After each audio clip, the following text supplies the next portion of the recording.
All right. Hey, everybody. Welcome to today's LinkedIn Live. I'm Brooks Hunt, and I'll be your host for the conversation.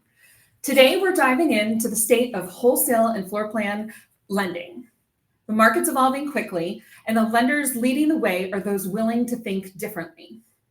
With me are Lucas Hancock and Megan Rowe, both who bring deep insights from the front lines of lending transformation.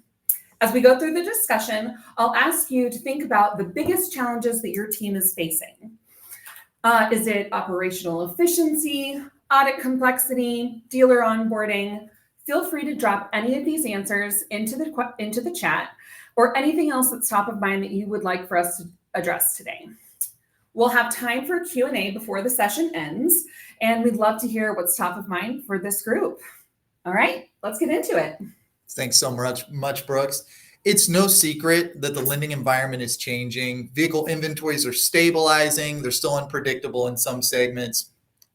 Interest rates remain extremely volatile. On top of that, we have the shift towards electric vehicles.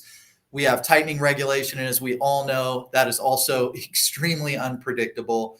And then probably on top of all that, we have the rise of consumer expectations, and this puts a ton of pressure on lenders.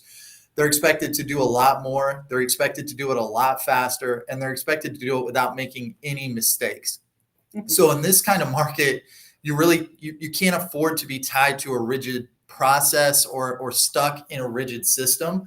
You need systems that can respond in real time, give you clear visibility to issues, and help you scale with confidence. So what I want to do is talk a little bit about a few key challenges in wholesale lending today. I think the one that is the most present is really operational cost. And I'm really not talking about cost of funds here. I mean, I know that is top of mind for everybody, but it's just a reality. What I'm talking about is the manual effort that's still tied to underwriting, audits, and servicing. So oftentimes teams are required to manage these complex processes, and they make mistakes because they have to manage the workflow themselves, or they don't have the right insights to make the decision that they need. Or in the case of auditing, things are just continuing to be done the way that they've always been done. Second, I think data fragmentation. So risk isn't just about numbers anymore. And this is one I'm really passionate about because big data was the thing before AI, but I really don't think we've actualized and got to the place where data was really useful until recently. So everybody's really starting to put that data together so that you can quickly detect patterns. But many lenders are still slow to decision making because their processes are siloed and they haven't connected their data. So third, the expectations of their clients, they've skyrocketed, and they should. Consumer expectations or dealer expectations or everyone's expectations should be high. So whether it's onboarding, whether it's draw requests, whether it's audits, everybody's asking for a seamless experience. They want digital first, they want it fast, and they want it transparent. Thanks, Lucas. And actually, to your point on digital, I don't think that we can stress that one enough, because with digital, that's something we work with our lenders and our partners over and over again. It's no longer a nice to have, it's very, very much a must have. So our clients expect it, their clients expect it, and if they're not implementing these things, they're just eventually going to be left behind. And to that point, so the lenders that we work with who are actually truly thriving, and whether that's captive OEMs, whether that's banks or other independent finance institutions, it's not necessarily the ones who are the biggest who are the ones thriving. Sometimes it is, sometimes it's not. But really, it's those who are the most flexible and the most adaptable to all those things that you just mentioned.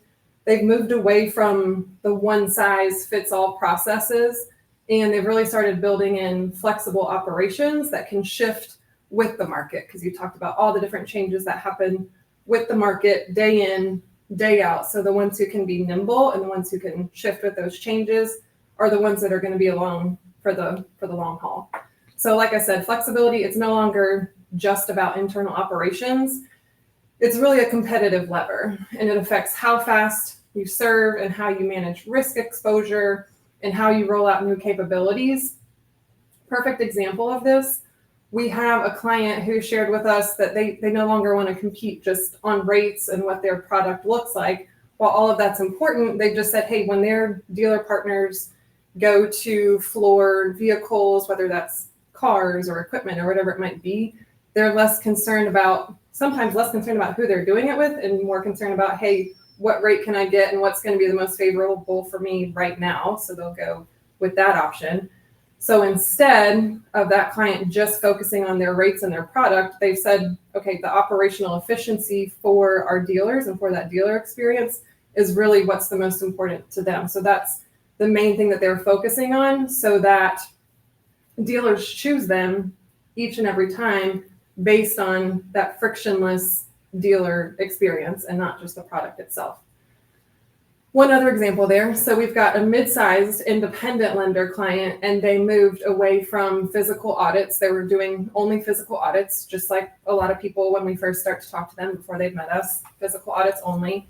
And instead, after we kind of talked through some of the pain points and everything that they had experienced with physical audits, they implemented a hybrid approach where they implemented our digital audit tool for self audits, and they would use those sometimes for their lower risk dealers. And then for some of their higher risk dealers, maybe that's when they would throw in a physical audit from time to time, or just they might have to check in on certain parameters where a physical audit would be helpful to implement. But by doing this and by implementing this, they didn't just cut audit costs significantly, I'll add. They increased their audit frequency where they needed to, which helps, of course, from a risk perspective. They were able to improve their data quality, because a lot of the time with the physical audit results, they don't necessarily have a clean way to report that back internally, or then how to interpret or kind of take action on those different things. So it improved data quality, and then it significantly reduced the friction for their dealer partners, which we've talked about already here. They put that self-audit tool in the hands of both their dealers and trusted third parties. So for them, and the feedback that we've gotten from them was, hey, our dealer partners love this because it reduces that sometimes awkward experience of a physical auditor just showing up in your office, showing up on your lot, and you have to take care of the audit right then and there because they're physically there, whether you're in the middle of a sale, whether you've got other things to take care of or not, because that physical auditor was there on site. Guess what? You're taking care of that physical audit right then and there. So by implementing the digital option, people can do this themselves in their own time, and it creates a much more frictionless experience for those dealer partners. And just to reiterate, this wasn't a massive platform overhaul, as you guys know. It was one change. It was built on solid foundation, and it delivered excellent results across compliance, across costs, and overall dealer experience. Yeah. So thank you so much, Megan. Just a really quick reminder to everyone on the call, as we're continuing the discussion, as we're continuing the discussion with Lucas and Megan, don't forget to go ahead and share any questions, topics, anything that you'd like for us to discuss into the chat. We've already got some great questions that have come in as well.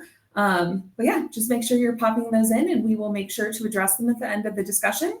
Back to you, Lucas. I know you've got an important topic that you're going to be covering for us today. So we're going to be talking a little bit more about reframing the role of audits within your organization. Yeah, Megan talked about it a little bit, and it's so fascinating to me because, you look at the audit industry and it's been the same practically since the 80s or since it started. And when I think of audits, most people use the term, they're like boots on the ground, or audits are boots on the ground. And audits are no longer just boots on the ground. I mean, there were decades of no innovation. If you really think about what audits were, as I said, the changes that were made were really just somebody went from writing down or checking event on a piece of paper to checking it in an iPhone or a tablet. Yeah. Like there was really no major change.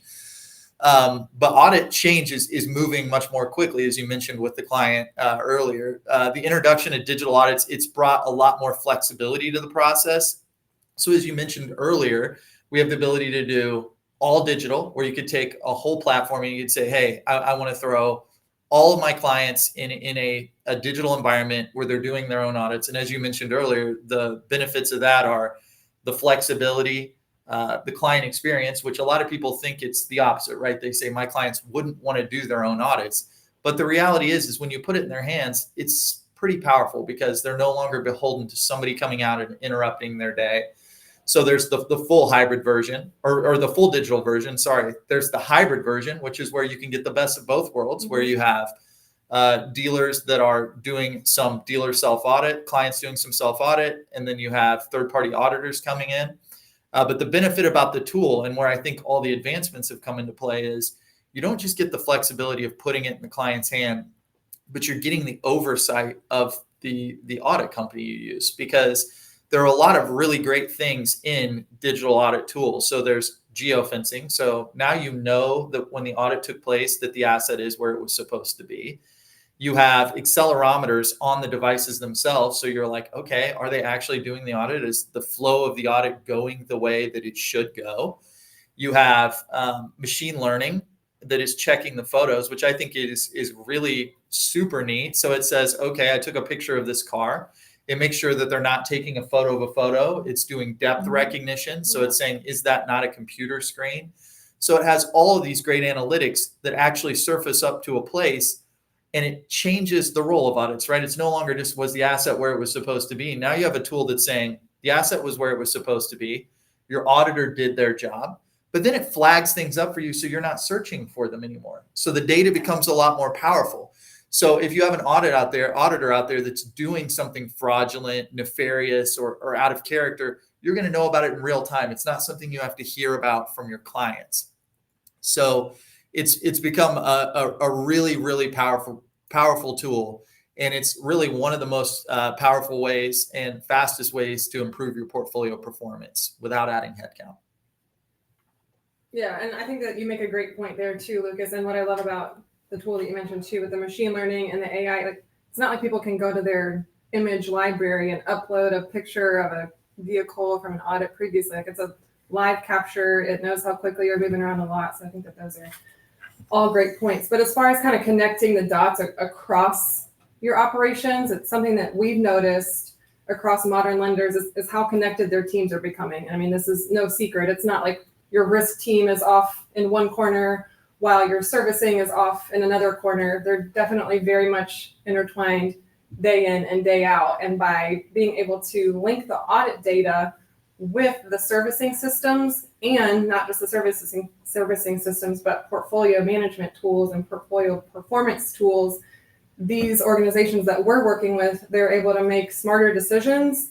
And guess what? They're making them faster, which you talked about at the very beginning. These are the pressures that their dealer partners are going to expect from them. And we have to be able to equip them to be able to make those decisions, make them more effectively, and make them faster. So they're also reducing handoffs and delays, as you touched on earlier. The more people's hands you have to get on things in a manual process, the more room for error, which is risk to the company. So this integration mindset, which is one that we're able to help with in the approach that we take with clients, it's really what sets scalable lenders apart. It's not just tech, it's the culture of the organization too. Yeah, I mean, I want to talk a little bit about where to start if you feel like you're behind, because I feel like we get that question a lot. I think anytime we're out in the field talking to clients, you start getting that question about, well, how do I start this? Yeah. It seems like a big change.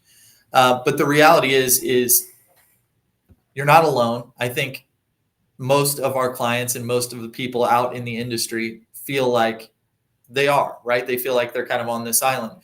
But there's really not a reason to wait, because these transformations in general can happen really small. As we said, you can just bite off small pieces, whether it's credit underwriting and saying, hey, I just want to get out there and I want to get a digital solution in my hands that enhances the way I work, my workflow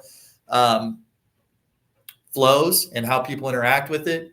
You could go invest in digital audit, which, as you said, how quick was that transformation with the client we said earlier? Was it a long and intense process? No, implementation is very quick. It's not something that takes months and months and months. Exactly. You could go in with audits, or you could even look at just pulling in some risk modules around how you visualize risk through an audit platform or through your wholesale system. And then as you start to pick up on how those things work better and you perfect your process, you can start to bolt onto that. And before you know it, you go from just being, having one small digital process, and your whole process can be overhauled over a period of time. So I think it's key to pick something that's super meaningful to your business and something that you think that's going to make a big impact and a problem you need to solve. Yeah, absolutely. All right, now it's time to turn to our audience. So we're going to check and see what questions have already been shared. If you haven't put anything into the chat yet, now's your time.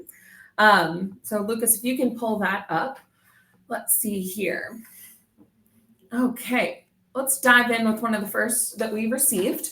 So with fragmented systems and outdated tech, how do we even start integrating our audit, servicing, and risk tools without disrupting any day-to-day operations?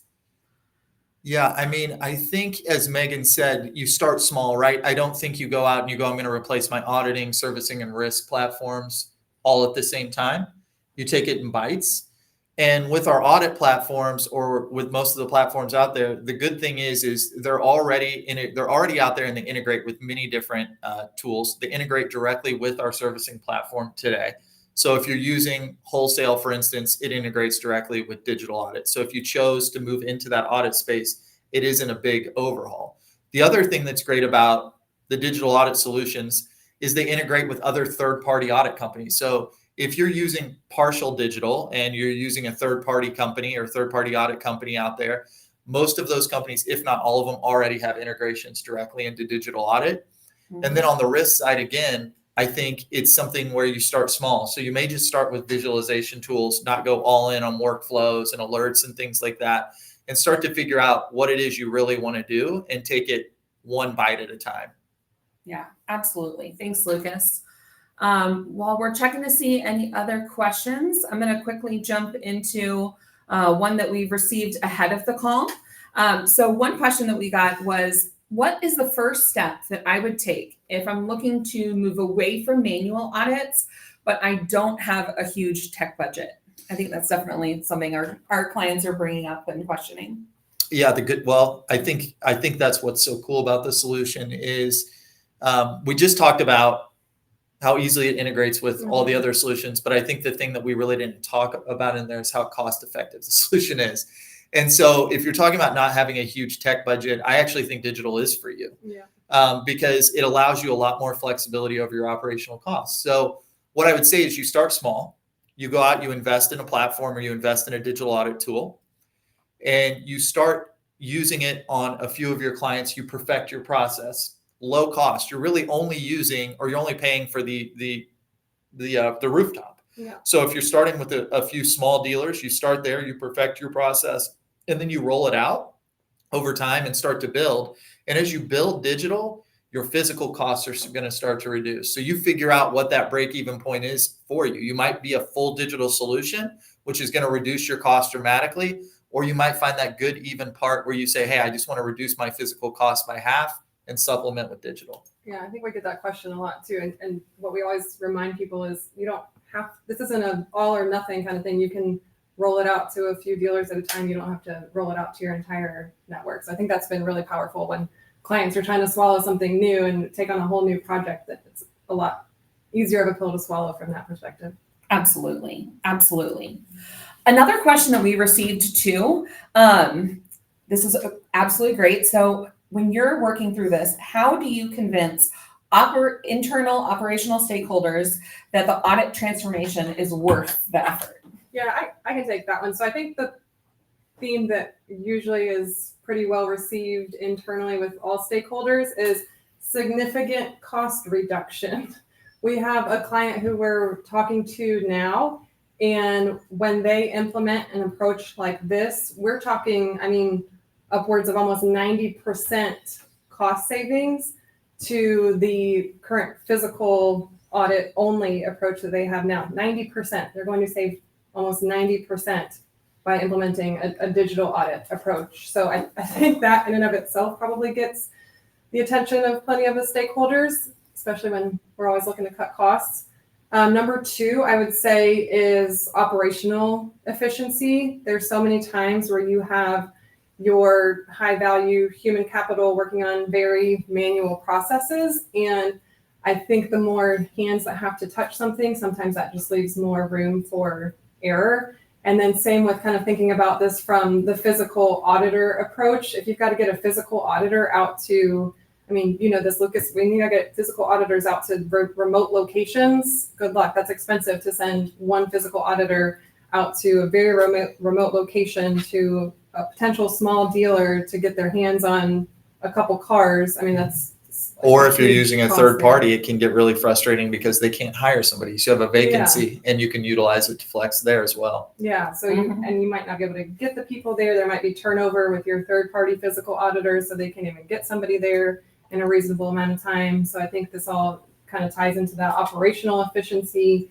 standpoint. And then number 3, over and over again, I talk about reducing risk. And over again, we have clients who are coming to us, again, whether that's the OEM captives, whether it's our banking clients, whether it's independent lenders. They say, how do you help us with bad debt? Bad debt is a huge thing that they carry on their balance sheets. And by being able to implement some of these processes, especially with digital audit and tying back into the risk, they're able to flag risk faster. They're able to see if there's fraudulent activities, or, you know, if maybe some of their dealer partners may be in a position where they can track, you know, the conditions, their financial conditions at a quicker, faster rate. They can then catch this bad debt ahead of time and be able to reduce that over time by implementing these solutions. And then I think another important thing there for a lot of the clients that we work with and the stakeholders that we talk to within those organizations, like we've touched on before, digitalization, it's no longer a nice to have, it's a must have, and they want to innovate, they want to be future ready. And I can't tell you how many times I've spoken to people within our customer base where they say, hey, yeah, maybe we've got a physical audit solution now, but if we're still doing only physical audits 5 years from now, like, we're going to be left in the dust. So it applies here too.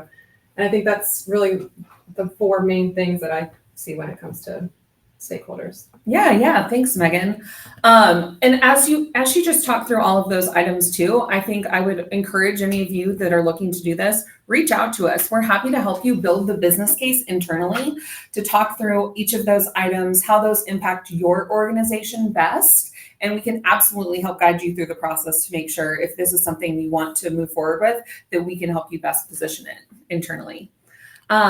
Let's see. So we received another question as well. If you can scroll up just a little bit, Lucas, within just that chat section. So we received a question here, with tighter margins and slower vehicle turnover, how can lenders in wholesale and floor plan financing stay competitive while still managing risk effectively? Are there tools or approaches that are really making a difference on the ground? Yeah, I would love to take this one. This is a big passion of mine. So I have a big risk background, and I like managing risk, and I think it's something that I have a lot of passion for. But I do think there are tools out there, and I definitely feel where you're coming from. Margins are compressed, and it's harder to sell vehicles. One of the things that I think about when I think about systems and tools is, and especially with risk, oftentimes when I go visit companies, they're out looking for risk. So they're hunting and pecking through their systems. So they're either going into their audit system and they're going, where's my risk? Or they're looking in their credit system and they're trying to figure out where their risk is. There are amazing tools out there. And we even have tools and great partnerships around risk dashboarding. And what you really need is a system that is feeding you alerts when there's a problem. So your system should be telling you where to look. You shouldn't be going to look. So when I think about tools and approaches, the tools you should be looking at are things that are bringing you data and insights that you can take action on from an alert standpoint. You shouldn't be looking through data and analytics to try to figure out where your problems are. A lot of the systems out there today have tools that actively show you where to look, show you who the problems are, and show you how to fix the problems. So yes, there are tools and approaches out there today that are really making a huge difference. And I think just our partnership with Vero, they have a great risk dashboarding system that you can look at today, and it probably shows you more analytics than any platform I've seen, and also is pulling things up for you to take action on in real time. And I've seen it make a huge impact for people because they don't have to spend they don't spend the manual hours of looking for it. Exactly. So they can, I call it kind of like focusing on high value activity, right? Low value activity is going to look for risk. Mm-hmm. Managing the risk is high value activity. And this platform allows you to do that. So it's surfacing the risk, and now you're managing the risk versus the low value activity of going to look for it. Yeah, awesome. Thanks. All right, I think we've got time for maybe one other question here. So another question that we received is, can you help give real world examples of how, what are any of, can you give more real world examples of how lenders are linking audit, servicing, and portfolio management systems? Yeah, I can take that one. And absolutely, because with everything that we are approaching with clients, it really is that holistic approach and the end-to-end view there. So there are end-to-end journeys we help clients with every day, and whether that's with onboarding and underwriting all the way through, maybe it's just annual renewals of their existing dealerships, maybe it's credit increases, maybe it's loan management. We incorporate open banking into this process as well. So for example, we've got an OEM captive company that we work with in the equipment industry, and they've been a longtime client of ours for just the servicing component right now for their wholesale and floor plan funding. And we recently uncovered lots of pain points for them around their very, very manual underwriting processes, both for onboarding and maintenance of their existing dealership partners. I mean, we're talking, they just email with their dealership partners back and forth. They use PowerPoint presentations. I want to say other like Teams tasks and things like that. So it's just extremely manual for them. They're gathering documents manually via email with their dealers.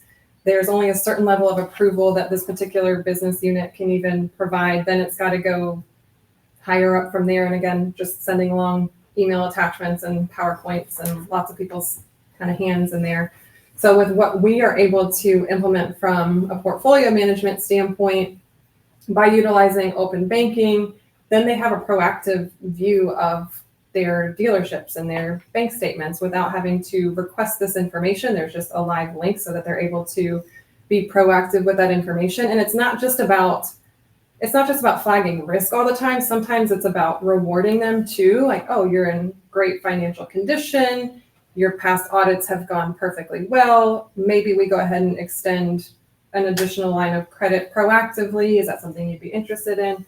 So that's one area when it comes to just the portfolio management. Then we tie that in as well with our digital audit tool. For example, if a dealership is requesting from one of our clients maybe an increased credit line, great, we're going to prompt an audit right now. We'll see the condition of your lot or your dealership, and if all goes well, we can increase this for you today. We can give this to you today right now.